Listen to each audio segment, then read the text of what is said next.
today we will study accounting terminologies. Capital. Capital is the amount invested by a proprietor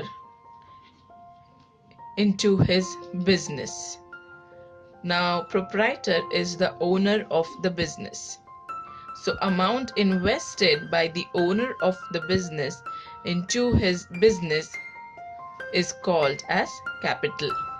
For example, A Limited started his business, and for his business he bought in cash worth rupees 1 lakh. He also bought a machine worth rupees 50,000 and also purchased a land worth rupees another 50,000.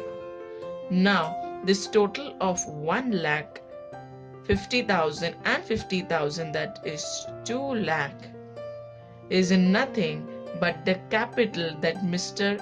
A or A Limited bought in business. So capital are the assets purchased by the owner of the business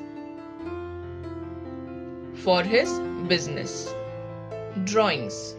Drawings is any amount withdrawn from a business by the owner of the business. For example, Mr. A of A Limited is a clothing merchant. That means he deals in clothes. He bought 1 meter of clothes from his own business worth rupees 500 for his wife. Now this 500 is nothing but drawings, because anything which a business owner takes for his personal use from the business is called as withdrawn for personal use from the business, which is nothing but drawings. So in this case, A Limited has withdrawn or has drawings of 500. Debtor. Debtor is a person from whom amount is receivable. For example, X Limited sold goods to Y Limited for rupees 20,000. Now this sale was done on 1st April 2017. Y Limited was to pay X Limited on 1st May 2017. So in the books of X Limited, Y Limited will be a debtor or a person from whom amount is receivable as on, say, 20 April 2017, because on 1st May Y Limited will pay X Limited, but before that, from the period of 1st April till 1st May, Y Limited will be recorded as debtor in the books of X Limited. Now a creditor is a person to whom amount is payable. For example, X Limited sold goods to Y Limited for 20,000 again on 1st April 2017, and Y Limited has to pay X Limited on 1st May 2017. Now as on 20th April 2017, that is from 1st April to 1st May, till the time the payment is not done, in the books of Y Limited, X Limited will be recorded as a creditor for 20,000, because X Limited has to pay 20,000 to Y Limited. Therefore, X Limited will be recorded as a creditor as on 20th April for rupees 20,000 in the books of Y Limited. Capital expenditure. Capital expenditure is nothing but expense related to capital. Now this expense can be related to the purchase of capital. For example, owner of the business brought in a machine for rupees 1 lakh. For bringing this machine worth rupees 1 lakh, he had to pay a tax or a duty of say 10,000. Now, the capital expenditure, that is expense for bringing in this capital, will be 10,000.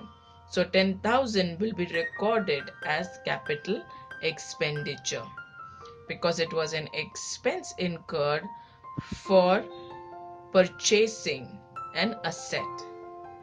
Revenue expenditure.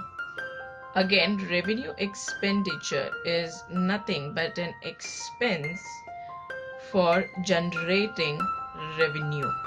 For example, goods are sold and from the sale of goods income worth rupees 1 lakh is generated. Now this 1 lakh is income from sale of goods. Now the expense for this process, the expense incurred for generating this income, that is salaries paid to employees, maybe rent of the office or factory. Now this expense of 10,000 of salaries and rent which one has to pay to generate income is nothing but revenue expenditure. Deferred revenue expenditure. Now deferred means delay. Therefore, any expenditure, or you can say any revenue expenditure which is delayed, is nothing but a deferred revenue expenditure. For example, advertisement expenses.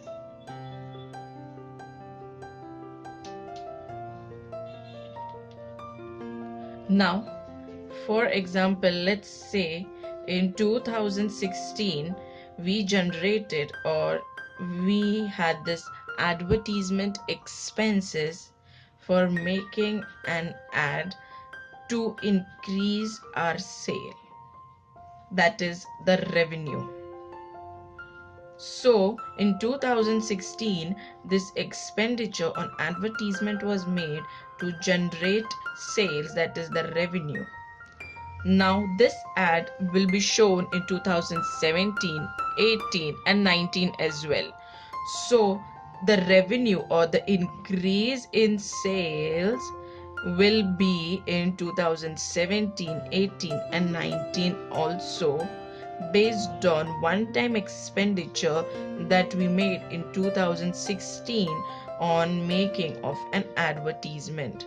So any expenses that would help in generating revenue and the benefits of which you will receive in future years as well is nothing but deferred revenue expenditure. Discount. Discount is nothing but a reduction in the price of a commodity which is allowed by the seller to the buyer.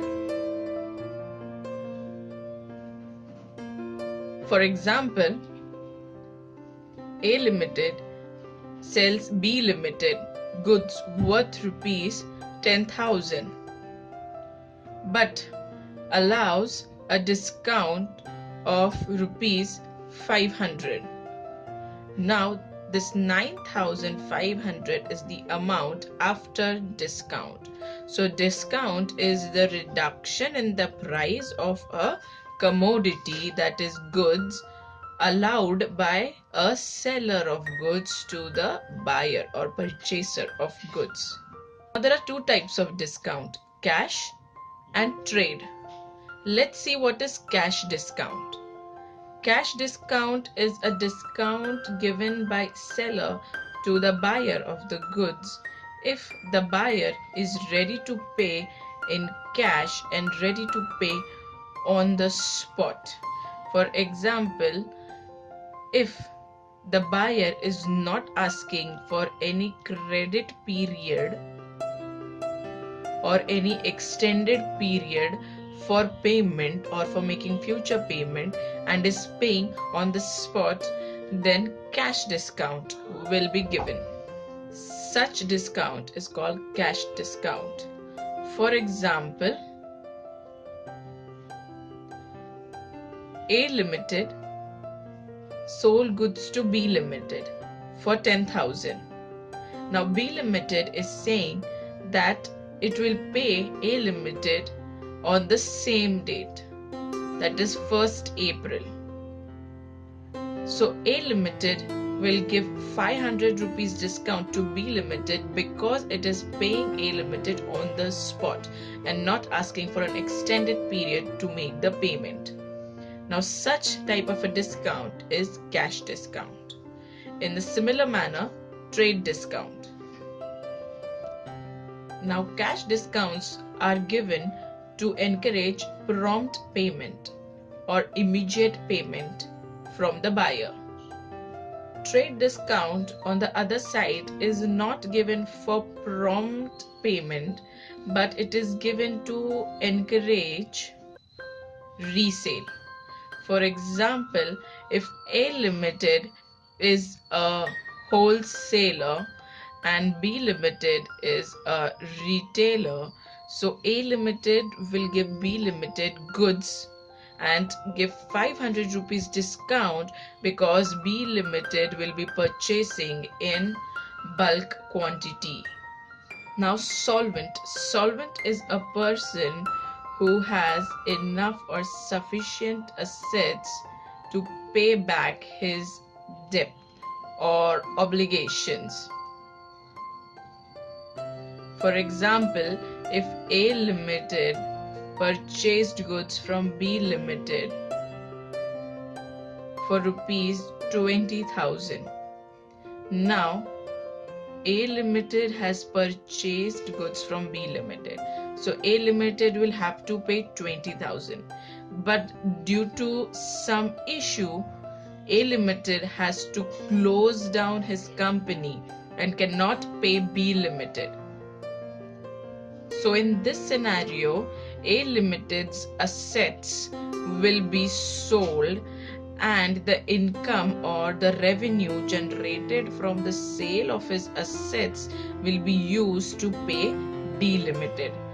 Now suppose if the value of assets that A Limited possesses is 50,000, so 50,000 is more than 20,000.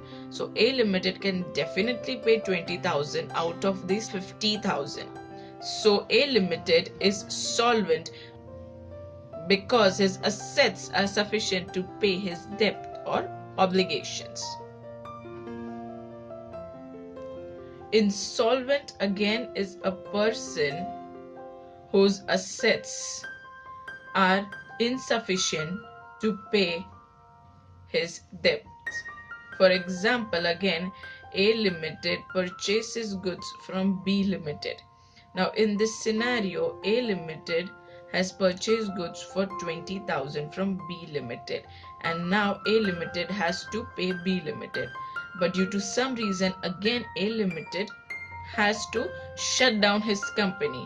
Now A Limited will have to sell his assets to pay back B Limited the amount of 20,000.